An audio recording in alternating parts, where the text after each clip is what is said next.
আজকে একটা রুগী নিয়ে এসেছিলাম, তো রুগীর বয়স বেশি একটা হবে না, 7 থেকে 8 বছর হবে, ছেলে বাচ্চা। তো এরা মূলত ঢাকা শহরে থাকে, ঢাকা শহর থেকে আসছিল দেশের বাড়িতে বেড়াইতে। এখানে নানার বাড়ি আর মামার বাড়ি বেড়াচ্ছিল আর কি। তো এটা মোটরসাইকেল নিয়ে বেড়াইতে আসছিল। তো একটা মোটরসাইকেলে 4 জন উঠছিল। একটা মোটরসাইকেলে 4 জন ওঠাতে তারা মেন রোডে আসার পর গাড়িটা সেইভাবে কন্ট্রোল করতে পারে নাই আর কি। আর কন্ট্রোল করতে না পারায় একটা RFL কোম্পানির গাড়ি আর কি, তো ওই গাড়ির সাথে তারা হালকা একটু বাজাবাজি হয়েছিল। তো তারপরে তারা মোটরসাইকেলটা আর কি পড়ে যায়, একখানে পড়ে যাওয়ার পর একটা ছেলের আর কি পায়ে আঘাত পায়, মাথায় আঘাত পায় এবং আরেকটা ছেলের পায়ে আঘাত পায়।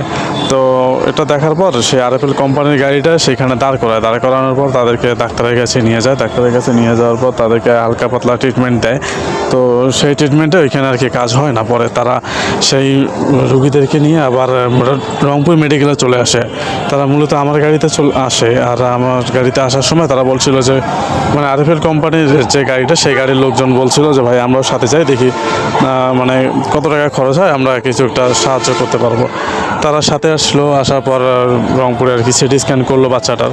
তো তেমন বেশি একটা সমস্যা না, একটু হালকা সমস্যা ছিল, ডাক্তার মেডিসিন দিয়েছে অবশ্য।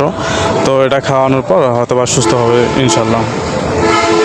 তো এটাই বলা ছিল যে আজকাল রাস্তাঘাটে অ্যাক্সিডেন্ট হওয়ার পর এরকম বড় গাড়িতে যারা থাকে আর কি, ড্রাইভার হেল্পার যারাই থাকুক না কেন, মানবতা আছে তাদের কাছে যে এখন পর্যন্ত মানবতা আছে, এটাই তো বিশাল। মানবতা না থাকলে তো তারা গাড়িটা টান দিয়ে চলে যেত, রাস্তায় কার কী হইলো তাদের দেখার বিষয় না, তারা তো সাবধানে গাড়ি চালাচ্ছে। এখন সেই গাড়িতে যদি কেউ গিয়ে বাজায় দেয় তাহলে তো তাদের কোনো দোষ নেই, তাই না?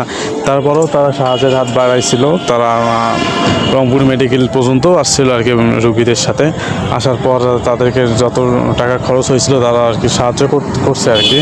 পরে আমার যে গাড়ি ভাড়া সেটাও তারা দিছিল। তো এটাই বলা ছিল যে এরকম মানুষ আজকাল খুঁজে পাওয়া অনেক মুশকিল। আর আপনারা রাস্তাঘাটে চলাচল করলে অবশ্যই একটু সাবধানে চলাচল করবেন। আর বাচ্চাদের হাতে গাড়ি দেওয়ার আগে একটু চিন্তা ভাবনা করবেন যে আসলে বাচ্চারা ঠিকঠাকভাবে গাড়ি চালাইতে পারে কি না, তারা গাড়িতে পারফেক্ট কিনা। তো যদি ভালো মনে হয় যে সে চালাইতে পারে তাহলে হাতে গাড়ি দিয়েন, তার আগে গাড়ি দিয়েন না। একটা অ্যাক্সিডেন্ট একজনের না, কয়েকজনের ক্ষতির সম্মুখীন হতে হয়।